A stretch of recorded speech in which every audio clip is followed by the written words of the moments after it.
Hello friends, GS study with Sanjeev sir YouTube channel पर आपका हार्दिक अभिनंदन है। आज आप समूह के बीच सिकंदर महान के बारे में बताने जा रहा हूँ। सिकंदर महान का गुरु जो था अरस्तु था, अरस्तु का गुरु प्लेटो था, प्लेटो का गुरु सुकरात था।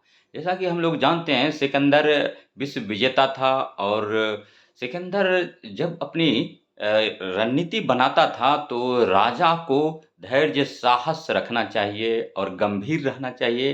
राजा में निर्गंध बंधनहीन की क्वालिटी होना चाहिए। राजा निडर होता है तो वो सारा गुण जो है उसमें कूट-कूट कर बचपन से ही भरा गया था।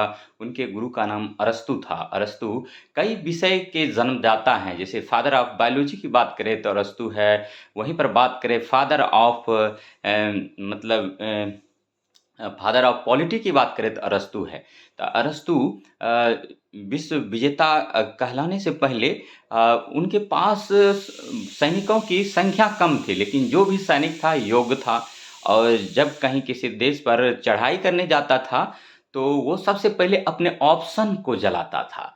तो व्यक्ति को जब लगे कि अब हम कुछ नहीं कर सकते हैं, तो व्यक्ति बहुत कुछ कर सकता है। बस उसमें जुनून, धैर्य, साहस, हिम्मत और एक करेज रहना चाहिए। तो आप सबों के बीच में GS study with Sanjeev sir गुरु के नाम से फ़ेमस हैं और ऑनलाइन और ऑफ़लाइन कोचिंग और पठन-पाठन के माध्यम से आप लोगों के बीच जुड़े हुए हैं। तो आप लोग निसंदेह हमसे जुड़िए और इन्हीं प्रकार का अच्छी-अच्छी बातों को सीखिए। तो अब आते हैं अकॉर्डिंग टू को सिकंदर पर। सिकंदर महान जो है, जब मतलब युद्ध करने जाता था तो वो पानी के रास्तों को चुनता था और रेत पर अपनी योजनाएँ बनाता था। ज़िंदगी में किस तरह से अचीवमेंट करना है, आगे बढ़ना है।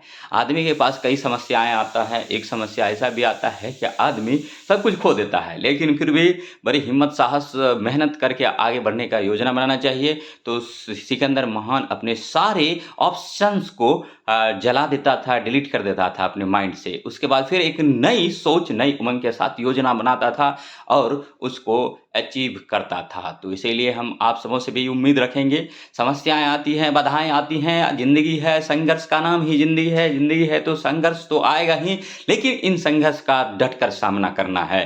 क्योंकि और हमेशा अपने जो काम में लगे हैं उसमें पॉजिटिविटी का होना बहुत ही मतलब क्वालिटी युक्त होता है। अगर आप में पॉजिटिविटी है तो आप कुछ भी कर सकते हैं। वैसे भी एक कहावत है कि मन के हारे हार और मन के जीते जीत। अगर मन से आप हार गए हैं तो समझ गए हार गए हैं। अगर मन से नहीं हारे हैं तो आप भी विश्व विजेता बन सकते हैं। ठीक है, तो इसीलिए इन्हीं आशा और विश्वास के साथ मैं अपनी वाणी को विराम देता हूँ। मिलते हैं इसी प्रकार के वीडियो देखने के लिए नेक्स्ट वीडियो में। तब तक के लिए जय हिंद, जय भारत।